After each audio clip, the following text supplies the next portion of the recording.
열심히 직장 생활하고 안 그러면 돈 벌고 그러다가 며칠을 어디 여행 가듯이 쉬고 안 그러면 명상하고 이렇게 해서는 저는 안 된다고 생각해요.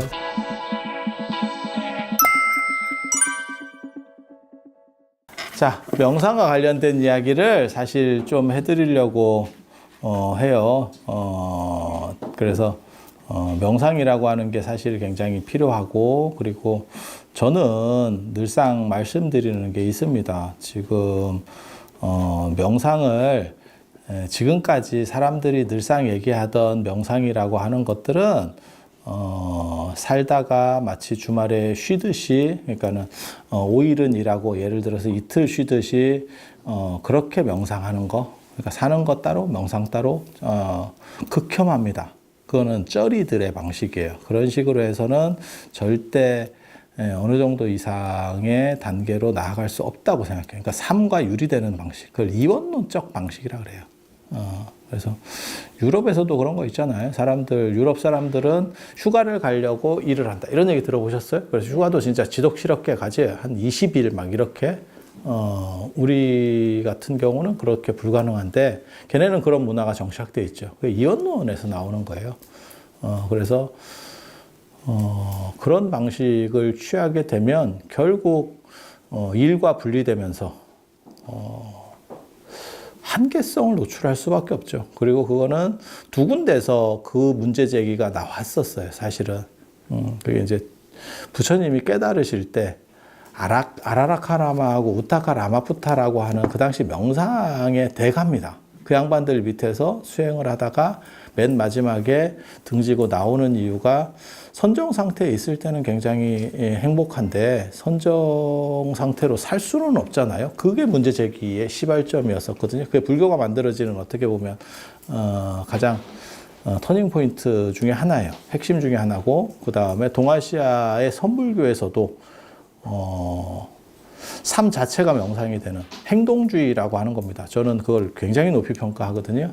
그러니까 앉아서 명상하는 게 아니고 삶을 명상화시킬 때, 제가 늘상 얘기하는 거 있어요. 이 세상에서 가장 행복한 직업은 뭐냐? 취미가 직업이 됐을 때. 그래서 제가 늘상 하는 얘기가 뭐냐면, 제가 보통 사람보다 아마 일을 한 서너 배, 그리고 조금 편하게 사시는 분들보다는 한 5배 정도 일을 할걸요. 일 양이 겁나 많습니다. 그런데 제가 크게 힘들다는 생각은 안 하거든요. 그냥 입에 붙어서 계속 힘들다는 얘기는 하지만, 힘들면 안 하겠지. 제 일은 다 선택적인 일이거든요. 그러니까 제가 싫으면 그냥 날리면 돼요. 그런데 그렇게 반복할 수 있는 이유 중에 하나가 뭐냐면, 저는 제가 좋아하는 일만 해. 그래서 공부할 때도 제가 그 얘기를 하거든요. 저는 평생에 살면서 제대로 공부해 본 적이 없다. 어렸을 때 공부 되게 못했어요, 실제로.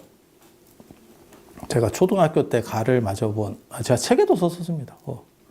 초등학교 때 가를 맞는다는 게 얼마나 어려운 일인지 잘 모를 거예요. 올수를 맞는 것보다 가 맞는 게, 그게 오히려 더 어려운 일이에요. 그게 초등학교 때 가를 맞는다는 거는 저희 때만 하더라도 지금도 쉬운 일은 아니었을 거예요. 그게 결손 가정들 아니면 정상적 집에서는 가 맞기가 쉬운 게 아니야. 그게 쉽지가 않아. 근데 가성비도 많이 봤어요, 스님. 주변에 안 좋은 동네에 살아서 그래요. 난 서울 강남에 살고 있었어. 되게 슬픈 거예요. 그건 거의 검정 고무신 이런 거 나올 때 얘기였을 거예요. 그러니까 책보 세대 뭐 이런 거. 그래서 학교 다닐 때 엄마가 동생 좀 업고 가라 이러면 업고 가는 그런 시절 얘기고. 그래서 지금도 생각해도 좀 납득이 안 되는 게, 왜 선생님은 나에게 가를 줬을까? 내가 선생이면 나는 가 안 줬을 것 같아. 그냥 양 정도로 줬을 것 같아. 너무 잔인한 거였어요. 근데 그런 식으로 살았는데 참 인생이라는 게 묘한 거거든요, 진짜. 그래서 저는 공부한다는 생각이 지금도 별로 없어요. 그냥 내가 재밌어 하는 거를 하는 거예요. 그리고 그거는 어느 정도 이렇게 올라가는 사람들의 특징 중에 하나라는 생각을 해요. 그러니까 바둑 둘 때 이렇게 보면 이창호가 응답하라 1993가 그 박보검 나왔을 때 그 박보검이 이창호 캐릭터였었어요. 근데 그 양반도 그런 식으로 살더라고요. 그래서 자기 좋아하는 거. 김연아 선수도 아마 그랬을 거라는 생각을 해요. 그러니까 힘이 안 드냐? 힘은 들어요. 그래서 취미가 직업이 됐을 때가 가장 만족도가 높고, 취미가 직업이 안 되면 사람이 이제 돈 버는 거 따로, 그 다음에 쉬는 거 따로 계속 이게 분리가 되는 거예요. 취미가 직업이 되면 돈을 벌면서 쉬어요. 그러니까 뭐 게임을 하든 뭐 스포츠를 하든 재밌는 걸 해봐. 그러면 그걸 하면서 풀린다니까요. 이게 쌓이는 게 아니고 풀린다니까요, 오히려. 그래서 저 같은 경우는 그런 식으로 살다 보니까 무슨 일이 벌어지냐면, 제 주변에도 그런 사람이 있어요. 아, 쉬어야 된대. 그래서 옆에서 보고 있으면, 니가 한 놈이 뭘 하는데 쉬어. 이런 말을 제가 많이 하거든요. 아, 그럼 쉬어야 된다. 아니, 그 쉬어야 된다가 여러분들이 얘기하는 게 아니에요. 여러분 세대는, 군부 독재를 거친 분들의 특징이 잘 못 쉬어요. 근데 요즘 젊은 애들이 계속 쉬어야 된대. 근데 내가 직업이나 있는 놈이 쉰다 그러면 내가 말도 안 하겠다. 직업도 없는 게 알바하면서 쉬어야 된대, 자기는. 주변에 있을 거예요. 저게 왜 쉬지? 네가 하는 게 뭔데? 근데 자기가 좋아하는 일을 만나면 사실은 열심히 하게 되고 그건 스트레스가 안 돼요. 그래서 그렇게 일치시킬 수 있느냐가 굉장히 중요한 거. 근데 사람이 다 그거를 직업을 취미로 일치시킬 수는 없어요. 그러다 보니까 무슨 일이 벌어지냐면, 어떻게 해서든지 그거를 중화해서 잘 풀어내게 처리를 해야죠. 너무 불일치가 심화되면 스트레스가 너무 커서 결국은 못하게 되니까. 그래서,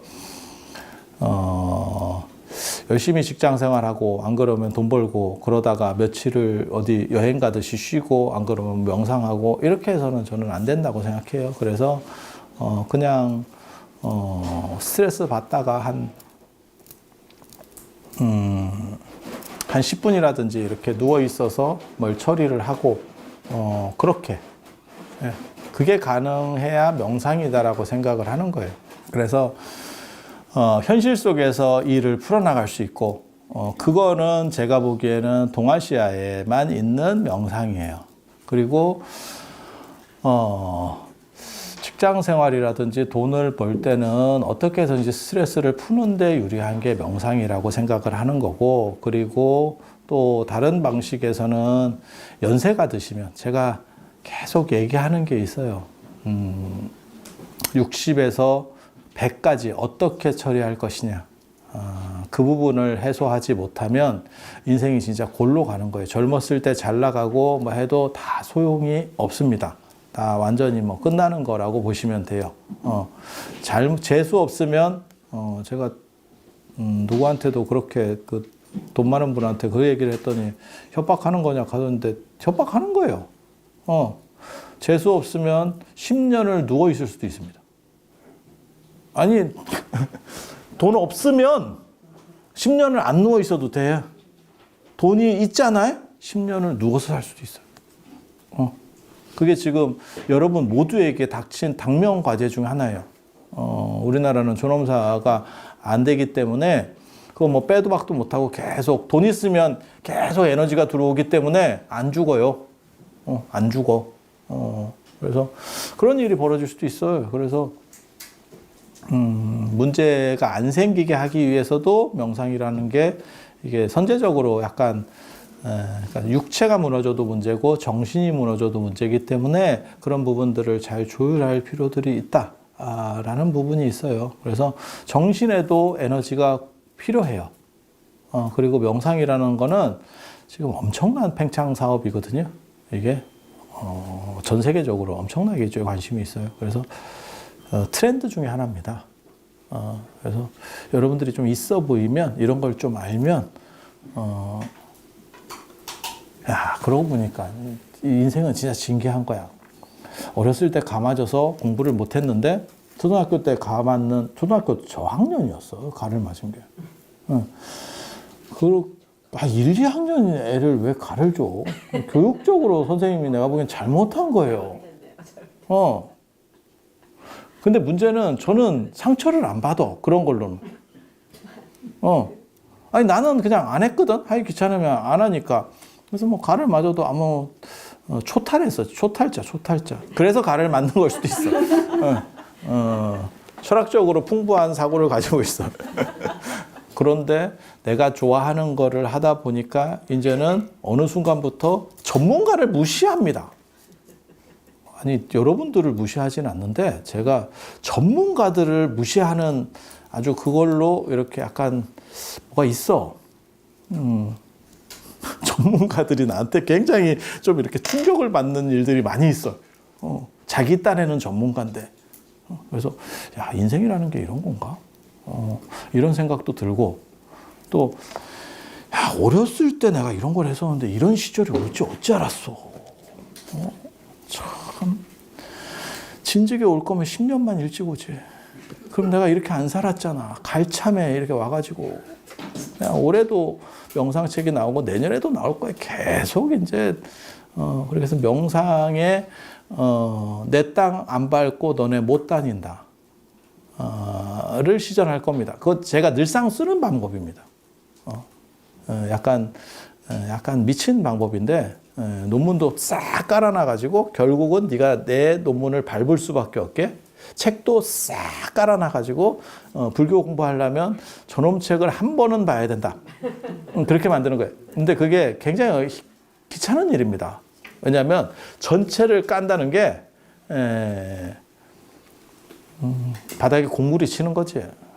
상당히 피곤한데 그렇게 깔아버릴 거예요. 그리고 저는 제일 제가 기분이 나쁜 것 중에 하나가 뭐냐면 윗바사나나 티베트 명상 우리는 그런 걸 쓰레기로 봅니다. 쓰레기로 봅니다. 그런 거 뭐 되도 않는 그런 것들을 한국 사람들이 이렇게 귀에 솔깃해가지고 뭘 하는 거 보면 참 깝깝하지. 그래서 동아시아가 원래 이 명상과 관련해서 굉장한 노력들을 했던 거예요. 그래서 동아시아가 늘상 얘기하는 게 동아시아의 정신문화라고 얘기하는 거거든요. 근데 그걸 내보일 게 없는 거야, 이 바보들이. 그래서 동아시아의 정신문화와 관련된 것들을 정리를 할 거고, 그거를 서구 쪽으로 돌려가지고, 완전히 뭐 크게 인정받을 수 있는 걸 하나는 해야지. 서양 사람들 콧대를 납작하게 눌러줄 만한 뭔가를 할 겁니다. 안 죽으면. 안 죽으면. 근데 뭐 세상이라는 게 다 내 뜻대로 되는 건 아니니까. 인생이라고 하는 건 바둑판과 같아. 왜 바둑판이라고 하는지 아세요? 내가 한 수 놓으면 상대가 한 수 놓는데. 그래서 내가 놓고 싶은 데를 다 놓을 수는 없대. 내가 한 번 하면 턴 게임이야. 이 사람 한 번 하고, 이 사람 한 번 하고, 이렇게. 그래서 몰라. 뭐 이러다가 어떻게 될지. 그런데 우리는 결과를 가지고 행복을 찾지는 않아요. 과정에서의 행복이지. 내가 최선을 다했다. 진기진성이라고 하는 거거든요. 그게 자신을 언제나 다한다. 그러면 후회는 없어요. 그리고 제가 굉장히 좋아하는 구절이 있는데 주역에 보면 그게 있거든요. 종일건건 석척약여 무고라고 하는 이게 재밌는 구절이 있어요. 종일 동안 하루 종일 쇠가 빠지게 한대. 종일건건이라는 게 쇠가 빠지게 열심히 성의껏. 그런데 석척약 석이 이제 해질 때 석양에 석양에 슬픈 듯이 자신을 반성한대. 석척약. 슬픈 것 같이 계속 이렇게 잘못된 건 없나? 내가 쇠가 빠지게 했지만 혹시 오류는 없나? 다른 사람에게 뭐 잘못한 건 없나? 뭐 이렇게 생각한대. 그러면 발전한다가 아니야. 허물은 없다. 처음에 그걸 보고 야, 뭐 이런 거지 같은 게 다 있나 이랬었어요. 그러니까 내가 최대한 노력을 하고 그래도 잘못한 게 없나 반성하면 성공하는 게 아니고 허물이 없대. 욕은 안 먹는데. 야, 인생 진짜 거지 같지. 근데 그런 노력하는 자세가 어떻게 보면 참, 괜찮은 것 같다라는 생각도, 늙으니까 해. 젊었을 때는 뭐 좋아했냐면, 건케에 나오는, 자강불씨. 천행건 군자의 자강불씨. 하늘은 끊임없이 움직이는 거예요. 천체는 끊임없이 쉬지 않고, 한 번도 쉬지 않고 움직이기 때문에, 군자는 그것을 본받아서, 공부하는 사람은 그것을 본받아서 스스로 굳세어서 쉬지 않는데 계속 노력한다. 이런 게 우리한테 되게 멋있었는데, 지금은 그렇게 뭔가를 조금 부족한 듯이, 물론 뭐 그렇다고 해서 제가 다른 사람 신경 쓰면서 사는 사람은 아니에요. 평생 내가 초등학교 때 감아질 정도로 신경을 안 쓰고 살았던 사람인데, 다른 사람 신경 절대 안 씁니다. 그래서 여러분들도 사실은 명상을 배워야 되는 이유 중에 하나가 뭐냐면, 삶에서의 스트레스 극복. 인간이라고 하는 게 혼자 있으면 편한데 같이 있으면 재미도 있지만 스트레스도 동시에 오거든요. 아마 개랑 있어도 스트레스 받을 거예요. 사람보다는 좀 덜 받겠지. 아무리 그게 좋아도. 그래서 스트레스가 완전히 없을 수는 없어요. 그리고 기대가 크면 스트레스 받는 게 더 큰 거예요. 그래서 자식 때문에 속상하는 일이 더 많은 이유도 그만큼 기대가 크기 때문에. 그리고 그 기대를 놓을 수가 없잖아. 제가 그런 얘기 하는데, 난 아무리 남녀 평등 어쩌고 해도 그게 아직까지는 좀 굴한 것 같다. 나 이 생각을 하거든요, 사실. 왜냐하면 돌아가실 때 이렇게 어른들을 이렇게 뵈면, 치매가 걸리면 원래는 앞부분부터 날아가거든요. 최근 기억부터 삭제가 되거든요, 치매가. 이제 옆에 뵈면 있을 거예요. 이렇게 몇 달이 건너면 다 주변에 한두 분씩 있어. 그래서 최근 게 날아가는데, 근데 제 말이 맞나 틀리나 한번 보세요. 어른들이 이렇게 치매로 이렇게 삭제되시는 분들 보면 아들에 대한 기억이 딸은 날아갑니다. 며느리는 사람이 아니라니까. 며느리는 바로 삭제야. 며느리는 바로 삭제야. 아무리 잘해줬어도 소용없어. 바로 삭제예요. 참, 그런 거 보면 아직까지도 그 어른 세대에서는 평등은 아닌 게 자취가 남아 있는 것 같아요. 그래서 그런 부분들 사실 예방도 어느 정도는 해야 되고, 그게 정신훈련이라고 하는 부분이에요. 몰라, 치매가 극복이 될지 잘 모르겠어요. 그리고 극복된다는 생각, 암이나 치매 극복된다는 생각 하지 마세요. 제가 늘상 하는 얘기 있어요. 이미 우리 때는 안 돼. 우리 때는 안 돼.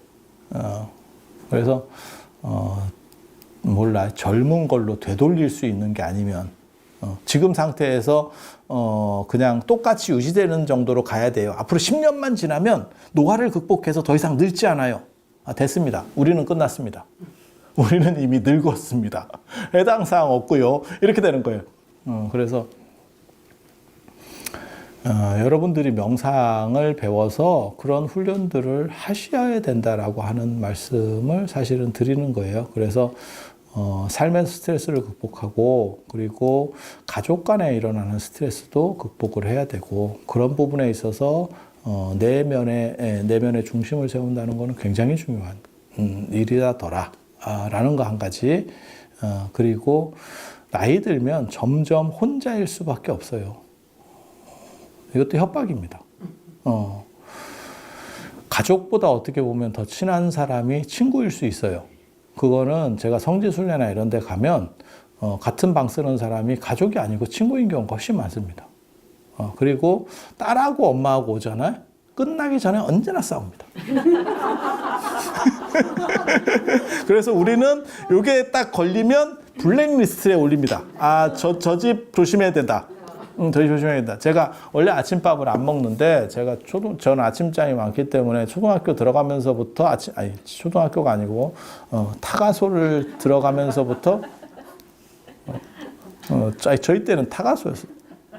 여러분은 타가소도 없었잖아. 어디 책보 세대가. 그래서, 타가소에 들어가면서부터 아침밥을 안 먹기 시작해서, 아침을 먹으면 너무 오래 안 먹었기 때문에 별로 안 좋아요. 오히려 이게 몸이 별로 좀 그래요. 그러니까 야식 안 먹다가 야식 먹는 사람의 느낌이라고 보시면 돼. 그런데 성지순례를 인솔해서 갈 때는 언제나 제가 아침을 먹으러 내려가요. 그 이유는 사람들을 관찰해서 문제 있는지를 얼굴을 봐야 되기 때문에 낙꽃이 변했나를 판단해야 돼. 그리고 누가 안 먹으러 왔는지를 봐서 저 방에 문제가 있는가를 체크를 해야 돼. 그게 인솔자의 어떻게 보면 기본입니다. 기본입니다. 그래서 그렇게 관리를 해야지 안 그러면 싸우거든. 그리고 누군가 사이가 조금 그런 것 같으면 그걸 도려낼 방법을 강구를 해야 돼.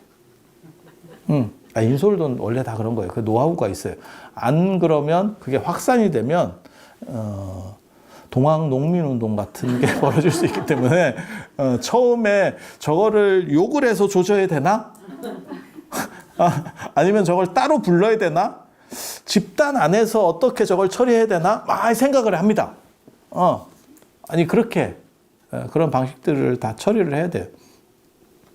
그래서 이렇게 보면 아무튼 엄마하고 딸하고 간 집은 한 이틀 정도면 싸웁니다. 공항에서는 겁나 반가운 척해요. 내가 가증스러운 것들.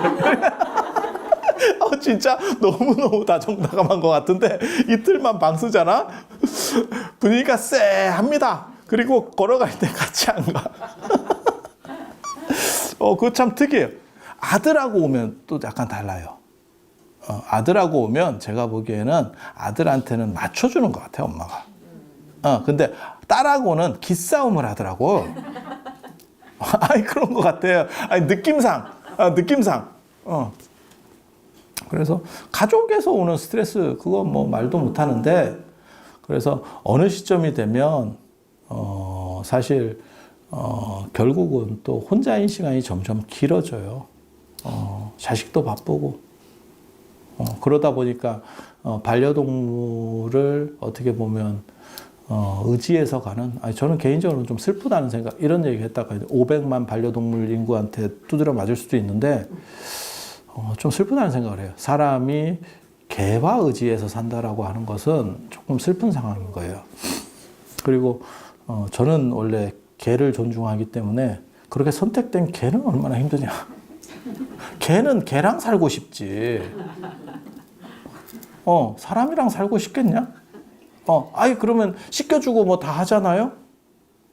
안 씻어도 개랑 살고 싶을 것 같은데, 개는? 입장을 바꿔놓고 생각해봐. 여러분이 외계인한테 납치당했어. 그렇게 해서 그 외계인들이 사는 데서 계속 살아야 돼. 그런 비슷한 사례가 있었죠. 걸리버 여행기. 소인국 뭐 이런 거 있잖아요. 행복할까에 대해 생각해 봐야 돼요. 그래서 개를 존중한다면 풀어주세요. 욕먹을 소리인 것 같은데 그만하겠습니다. 그래서 그건 개 입장에서 생각해 보면. 그러니까 평등이라는 전제 조건을 달면, 그런데, 사실 개인적으로 약간 짜증나는 게 굉장히 생각해 주는 것 같지만 사실은 고양이 쥐생각이거든, 그게. 예. 개한테 결정권을 준다면, 걔는, 나는 집을 떠나겠어. 이럴 수도 있어. 나는 너랑 안 살아. 이렇게 할 수도 있어. 개가 말을 못하는 걸 천만다행으로 알아야 돼. 그래서 명상이라고 하는 거를 여러분들이 사실은 좀 친숙하게 배울 수 있는, 그리고 빨리 배우지 않으면 이게 뒷감당이 안 됩니다.